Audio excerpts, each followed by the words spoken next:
How do you animate something 26 pixels tall? How can a character with barely enough room to blink exude emotion? From the tight restrictions on how many sprites could fill the screen to how much text could fit in each blue rectangular bubble, there were multiple challenges that Square was faced with when developing the first 6 Final Fantasies. The original Famicom battle sprites were 26 pixels in height, had only 4 different colors to compose their blocky likeness, and 6 different frames of animation. The Super Famicom characters were a few pixels smaller, but flaunted 11 different colors that drastically improved their individual wardrobe options, and performed up to 40 unique frames of animation, conveying feelings of sadness, anger, doubt, surprise, and joy.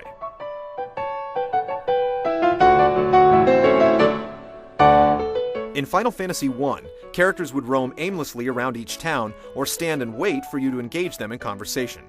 Whenever additional movement was implied, they would vanish. In Final Fantasy II, characters began to walk along scripted paths, oftentimes when entering or exiting a room. This scene from 2, where Paul rescues your party from imprisonment, is one of the first clear examples of Square trying out comical sprite choreography. These scenarios would become much more elaborate, often involving the tiny actors jumping and throwing themselves around when the paltry 30 pixels used to create their faces couldn't communicate their excitement or frustration. It was this careful attention to expression that made the personalities in each Final Fantasy so charming, and the events so surprisingly engaging. In the first 5 games, there were separate sprites for the models in combat and on the overworld, a smaller one on the map and a larger, more detailed one in battle.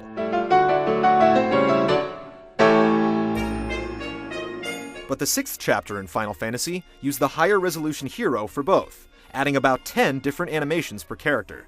Even minor movements like the wink of an eye or the wag of a finger drew layers of subtle inflections onto each scene. Best of all, the multiple NPCs you encountered grew up in stature as well.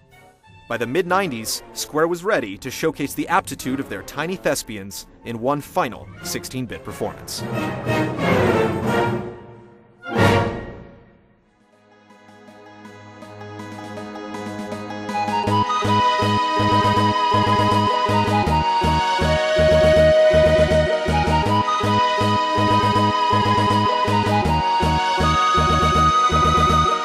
Final Fantasy VI was released in Japan on April 2, 1994, and in America the following October.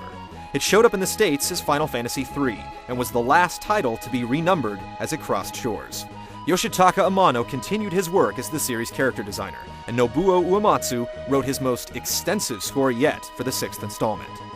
For the first time, Hironobu Sakaguchi did not direct, but produced the game and developed the concept.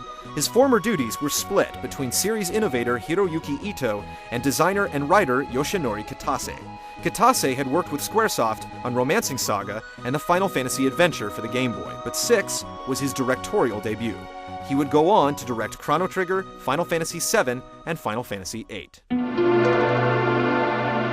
6 opened with an unnamed soldier who is still the only focal female protagonist to begin a Final Fantasy game. Her name was Terra, and that was about all she could remember. Hunted by yet another oppressive tyrannical government and possessing forbidden magical powers she could not comprehend, Terra sought refuge with the Returners, a renegade group secretly gathering their forces for an attack against Emperor Gestal.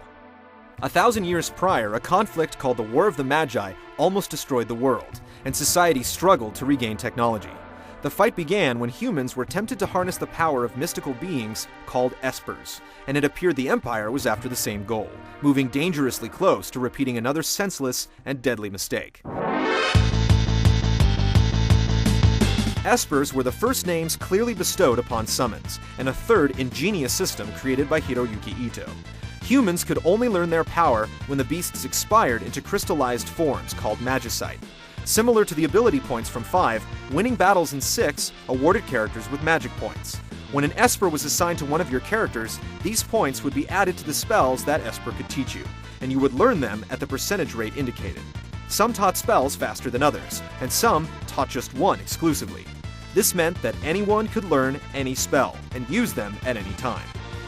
The Empire's savage lust for the Esper's power, which forced the creatures into exile, combined with sacrificing their lives to assist you in your journey, gave summons a more important role in the central quest than ever before.